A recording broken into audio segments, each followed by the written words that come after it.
Ahmed Sefrioui. La boîte à merveilles. Roman. 1. Chapitre 1.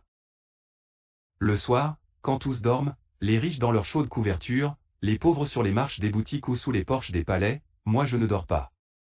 Je songe à ma solitude et j'encense tout le poids. Ma solitude ne date pas d'hier.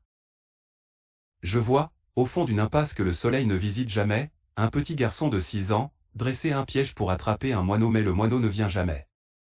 Il désire tant ce petit moineau. Il ne le mangera pas, il ne le martyrisera pas. Il veut en faire son compagnon.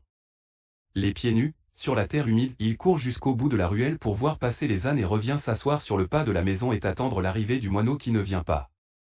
Le soir, il rentre le cœur gros et les yeux rougis, balançant au bout de son petit bras, un piège en fil de cuivre. Nous habitions Dar Chouafa, la maison de la voyante. Effectivement, au rez-de-chaussée, habitait une voyante de grande réputation. Des quartiers les plus éloignés, des femmes de toutes les conditions venaient la consulter. Elle était voyante et quelque peu sorcière. Adepte de la confrérie des Niawa, gens de Guinée, elle s'offrait, une fois par mois, une séance de musique et de danse nègre. Des nuages de banjoins emplissaient la maison et les crotales et les guimbris nous empêchaient de dormir, toute la nuit. Je ne comprenais rien aux rituels compliqués qui se déroulaient au rez-de-chaussée. De notre fenêtre du 2e étage, je distinguais à travers la fumée des aromates les silhouettes gesticulées. Elles faisaient entinter leurs instruments bizarres. J'entendais des you-you. Les robes étaient tantôt bleu ciel, tantôt rouge sang, parfois d'un jaune flamboyant. Les lendemains de ces fêtes étaient des jours mornes, plus tristes et plus gris que les jours ordinaires. Je me levais de bonne heure pour aller au MSID, école coranique située à 2 pas de la maison. Les bruits de la nuit roulaient encore dans ma tête, l'odeur du bain-joint et de l'encens m'enivrait. Autour de moi, rôdaient les genoun, les démons noirs évoqués par la sorcière Etsami avec une frénésie qui touchait au délire. Je sentais les genoun me frôler de leurs doigts brûlants, j'entendais leur rire comme par les nuits d'orage. Mes index dans les oreilles, je criais les versets tracés sur ma planchette avec un accent de désespoir. Les 2 pièces du rez-de-chaussée étaient occupées par la Chouafa principale locataire. Au premier étage habitaient Driss El Awad, sa femme Rama et leur fille d'1 an plus âgée que moi. Elle s'appelait Tsineb et je ne l'aimais pas. Toute cette famille disposait d'une seule pièce, Rama faisait la cuisine sur le palier. Nous partagions avec Fatma Bzouya le 2e étage. Nos 2 fenêtres faisaient via accent gravisé donner sur le patio, un vieux patio dont les carreaux avaient depuis longtemps perdu leurs émox de couleur et qui paraissait pavé de briques. Il était tous les jours lavé à grande eau et frotté au balai de Doum. Les genoux aimaient la propreté. Les clientes de la Chouafa avaient dès l'entrée une bonne impression de netteté et de paix qui invitait à l'abandon, aux confidences, autant d'éléments qui aidaient la voyante à dévoiler plus sûrement l'avenir. Il n'y avait pas de clientes tous les jours. Aussi inexplicable que cela puisse paraître, il y avait la morte-saison. On ne pouvait en prévoir l'époque. Brusquement, les femmes cessaient d'avoir recours à des filtres d'amour, se préoccupaient moins de leur avenir, ne se plaignaient plus de leur douleur des reins, des omoplates ou du ventre, aucun démon ne les tourmentait. 2. La Chouafa choisissait ces quelques mois de trêve pour s'occuper de sa santé propre. Elle se découvrait de mots que sa science ne pouvait réduire. Les diables l'hallucinaient, se montraient exigeants quant à la couleur des cafetans, l'heure de les porter, les aromates qu'il fallait brûler dans telle ou telle circonstance. Dans la pénombre de sa grande pièce tendue de cretonne, la Chouafa gémissait, se plaignait, conjurait, se desséchait dans des nuages d'encens et de bain-joint. J'avais peut-être 6 ans. Ma mémoire était une cire fraîche et les moindres événements s'y gravaient une image ineffaçable. Il me reste cet album pour égayer ma solitude, pour me prouver à moi-même que je ne suis pas encore mort. À 6 ans j'étais seul, peut-être malheureux, mais je n'avais aucun point de repère qui me permît d'appeler mon existence, solitude ou malheur. Je n'étais ni heureux, ni malheureux. J'étais un enfant seul. Cela, je le savais. Point farouche de nature, j'ébauchai de timides amitiés avec les bambins de l'école coranique, mais leur durée fut brève. Nous chabissions des univers différents. J'avais un penchant pour le rêve. Le monde me paraissait un domaine fabuleux, une féerie grandiose où les sorcières entretenaient un commerce familier avec des puissances invisibles. Je désirais que l'invisible m'admît à participer à ces mystères. Mes petits camarades de l'école se contentaient du visible, surtout quand ce visible se concrétisait en sucreries d'un bleu céleste ou d'un rose de soleil couchant. Ils aimaient grignoter, sucer, mordre à pleines dents. ils aimaient aussi jouer à la bataille, se prendre à la gorge avec des airs d'assassins, crier pour imiter la voix de leur père, s'insulter pour imiter les voisins, commander pour imiter le maître d'école. Moi, je ne voulais rien imiter, je voulais connaître. Abdallah, l'épicier, me raconta les exploits d'un roi magnifique qui vivait dans un pays de lumière, de l'or et de parfum, par-delà les mers des ténèbres, par-delà la grande muraille. Et je désirais faire un pacte avec les puissances invisibles qui obéissaient aux sorcières afin qu'elles m'emmènent par-delà les mers des ténèbres et par-delà la grande muraille, vivre dans ce pays de lumière, de parfum et de fleurs. Mon père me parlait du paradis. Mais, pour y renaître, il fallait d'abord mourir. Mon père ajoutait que se tuer était un grand péché, un péché qui interdisait l'accès à ce royaume. Alors, je n'avais qu'une solution, attendre. Attendre de devenir un homme, attendre de mourir pour renaître au bord du fleuve Salsabil. Attendre. C'est cela existait. À cette idée, je n'éprouvais certainement aucune frayeur. Je me réveillais le matin, je faisais ce qu'on me disait de faire. Le soir, le soleil disparaissait et je revenais m'endormir pour recommencer le lendemain. Je savais qu'une journée s'ajoutait à une autre, je savais que les jours faisaient des mois, que les mois devenaient des saisons, et les saisons l'année. J'ai 6 ans, l'année prochaine j'en aurai 7 et puis 8, 9 et 10. À 10 ans, on est presque un homme. À 10 ans, on parcourt seul tout le quartier, on discute avec les marchands, on sait écrire, au moins son nom, on peut consulter une voyante sur son avenir, apprendre des mots magiques, composer des talismans. En attendant, j'étais seul au milieu d'un grouillement de têtes rasées, de nez humides, dans un vertiget de vocifération de versets sacrés. L'école était à la porte de Derb Nouala. Le FQH, un grand maigre à barbe noire, dont les yeux lançaient en constamment des flammes de colère, habitait la rue Giaf. Je connaissais cette rue. Je savais qu'au fond d'un boyau noir et humide, s'ouvrait une porte basse d'où s'échappait, toute la journée, un brouhaha continu de voix de femmes et de pleurs d'enfants. La première fois que j'avais entendu ce bruit, j'avais éclaté en sanglots parce que j'avais reconnu les voix de l'enfer telles que mon père les évoqua un soir. Ma mère me calma. Je t'emmène prendre un bain, je te promets un orange et un œuf dur et tu trouves le moyen de braire comme un âne. Toujours octant, je répondis. Je ne veux pas aller en enfer. Elle leva les yeux au ciel et se tut, confondue par tant de niaiseries. Je crois n'avoir jamais mis les pieds dans un bain mort depuis mon enfance. Une vague appréhension et un sentiment de malaise m'ont toujours empêché d'en franchir la porte. À bien réfléchir, je n'aime pas les bains morts. La promiscuité, l'espèce d'impudeur et de laisser aller que les gens se croient obligés d'affecter en de tels lieux m'en écartent. Même enfant, je sentais sur tout ce grouillement de corps humides, dans ce demi-jour inquiétant, une odeur de péché. Sentiment très vague, surtout à l'âge où je pouvais encore accompagner ma mère au bain mort, mais qui provoquait en moi un certain trouble. Dès notre arrivée, nous grimpâmes sur une vaste estrade couverte de nattes. Après avoir payé 75 centimes à la caissière, nous commençâmes notre déshabillage dans un tumulte de voix aiguës, un va-et-vient continu de femmes à moitié habillées, déballant de leurs énormes baluchons des caftans et mansouria, des chemises et des pantalons, des haïques à glands de soie d'une éblouissante blancheur. Toutes ces femmes parlaient fort, gesticulaient avec passion, poussaient des hurlements inexplicables et injustifiés. Je retirai mes vêtements et je restai tout bête, les mains sur le ventre, devant ma mère lancée dans une explication avec une amie de rencontre.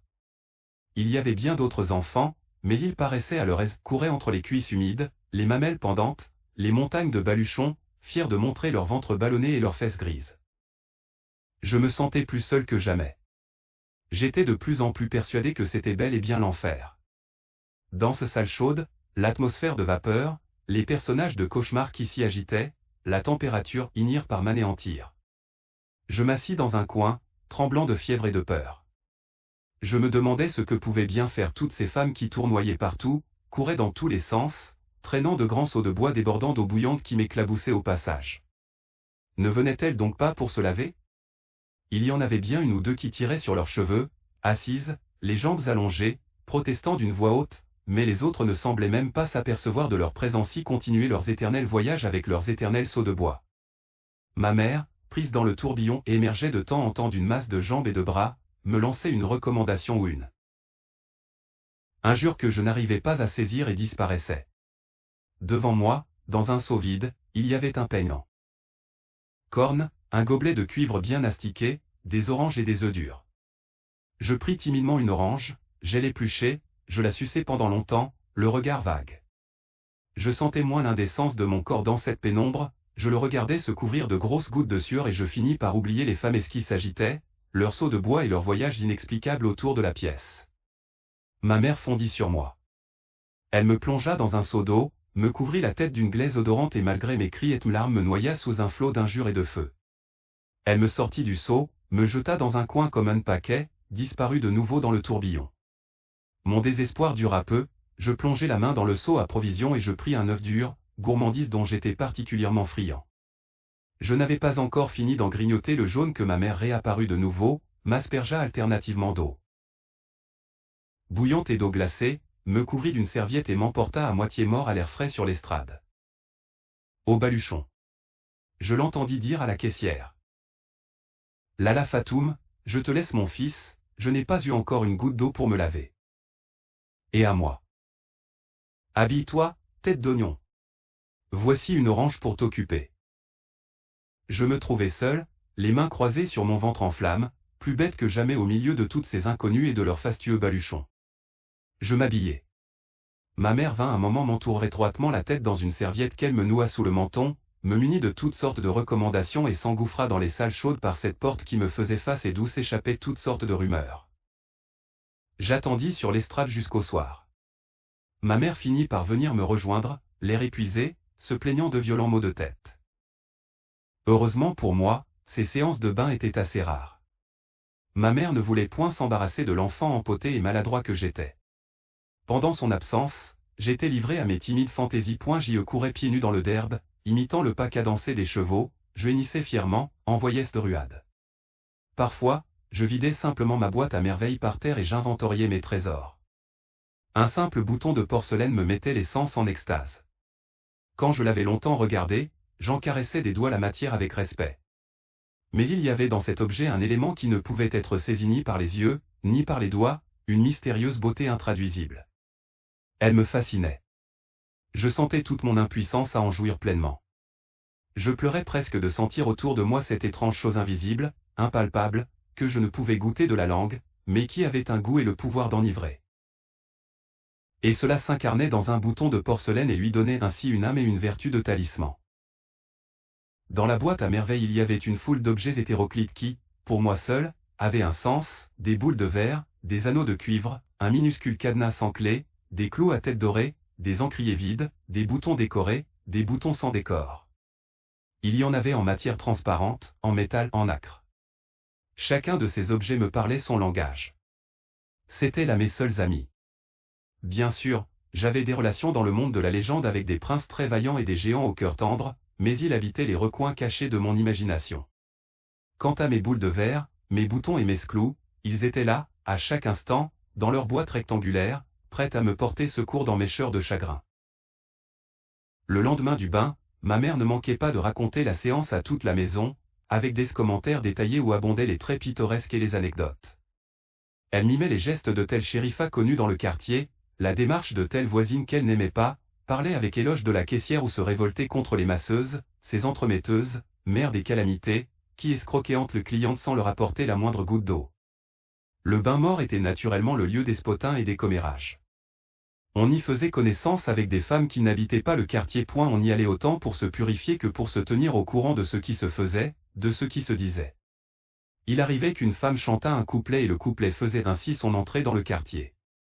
2 ou 3 fois, ma mère assista à de vrais crépages de chignons. De telles scènes donnaient matière à des galas de comédie. Pendant une semaine, ma mère mimait devant les femmes de la maison, les amis de passage. Et les voisines la disputent et ses phases multiples. On avait droit à un prologue suivi de la présentation des personnages, chacun avec sa silhouette particulière, ses difformités physiques, les caractéristiques de sa voix, de ses gestes et de son regard. On voyait naître le drame, on le voyait se développer, atteindre son paroxysme et finir dans les embrassades ou dans les larmes. Ma mère remportait auprès des voisines un gros succès. Je n'aimais pas beaucoup ces sortes d'exhibitions. L'excès de gaieté de ma mère était pour moi lié à de fâcheuses conséquences. Le matin, débordante d'enthousiasme, elle ne manquait jamais, le soir, de trouver quelque motif de querelle ou de pleurs. Mon père rentrait toujours tard, il nous trouvait rarement de bonne humeur. Il subissait presque toujours le récit d'un événement que ma mère se plaisait à peindre avec les couleurs les plus sombres. Quelquefois un incident de mince importance prenait des proportions de catastrophe. Ainsi en fut-il quand Rama eut l'idée néfaste de faire sa lessive un lundi. Il était établi que ce jour-là appartenait exclusivement à ma mère. De bonne heure, elle occupait le patio, un rang encombré d'auges de bois, de bidons qui servaient de lessiveuse, de seaux pour le rinçage et de paquets de linge sale.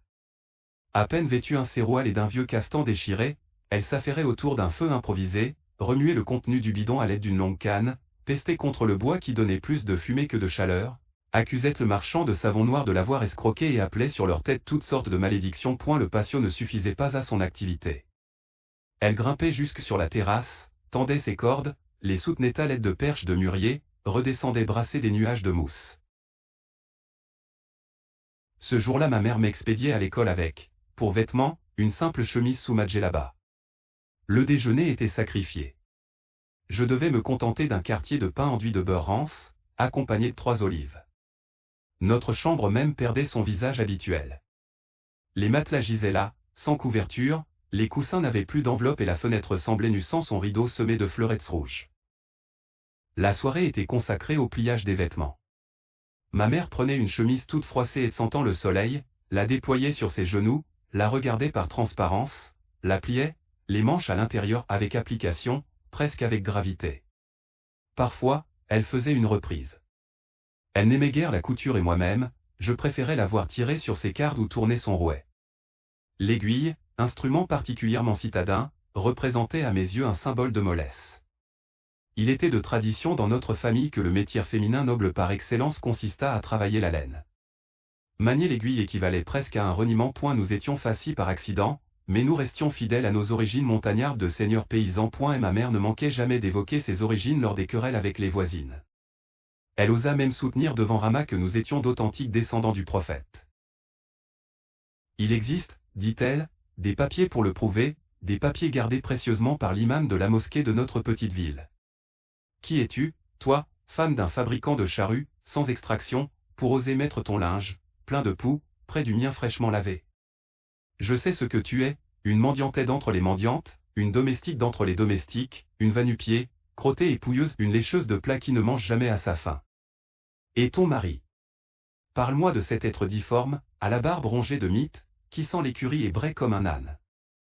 Que dis-tu? En parler à ton mari? Est-ce que moi, je crains ton mari? Qu'il vienne. Je lui montrerai de quoi peut être capable une femme de noble origine. Quant à toi, arrête tes piaillements et ramasse tes hardes. Toutes les voisines témoigneront en ma faveur. Tu m'as provoqué. Je ne suis pas une petite fille pour me laisser insulter par une femelle de ton espèce. De notre fenêtre du 2e étage, pâle d'angoisse et de peur, je suivais la scène, alors que ma mémoire d'enfant enregistrait les phrases violentes. Le soir, tout abruti de sommeil, j'entendis mon père monter l'escalier.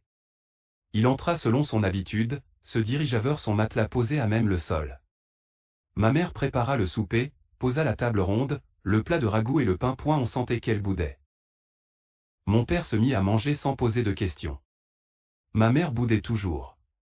Puis elle éleva brusquement la voix et dit: Cela ne te fait rien à toi, qu'on nous traîne dans boue, qu'on nous insulte, qu'on insulte nos nobles origines, nos ancêtres qui faisaient trembler les tribus. Cela ne te fait rien que les gens de basse extraction tentent de souiller, par des paroles inconvenantes, notre famille qui compte parmi ses morts des hommes courageux, des chefs, des saints et des savants, toujours silencieux. Mon père continuait à manger. Ma mère recommença. Oui, tout cela ne te fait rien. Que ta femme subisse tous les affronts, ton appétit n'en est pas affecté et tu manges comme à l'ordinaire. Moi, j'ai tellement de peine sur le cœur que je ne mangerai plus jamais de ma veille. Et ma mère, se cachant le visage dans ses 2 mains, poussa un long sanglot et se mit à pleurer à chaudes larmes. Elle gémissait, se lamentait, se donnait de grandes claques sur les cuisses, chantait sur un air monotone et combien triste tous les malheurs qui l'avaient frappée. Elle énumérait les insultes qu'elle avait reçues, les épithètes dont on l'avait gratifiée, recommençait intarissablement le panégyrique de ses ancêtres qui, par la même occasion, se trouvaient offensés. Mon père, rassasié, but une gorgée d'eau, s'essuya la bouche, tira à lui un coussin pour s'accouder et demanda: Avec qui t'es-tu encore disputé?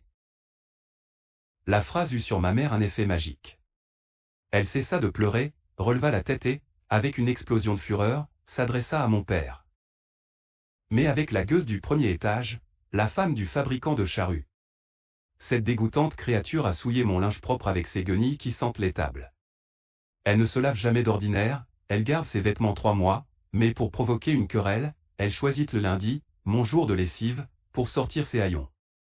Tu connais ma patience, je cherche toujours à planir les difficultés, je ne me départis jamais de ma courtoisie coutumière, je tiens cela de ma famille, nous sommes tous polis.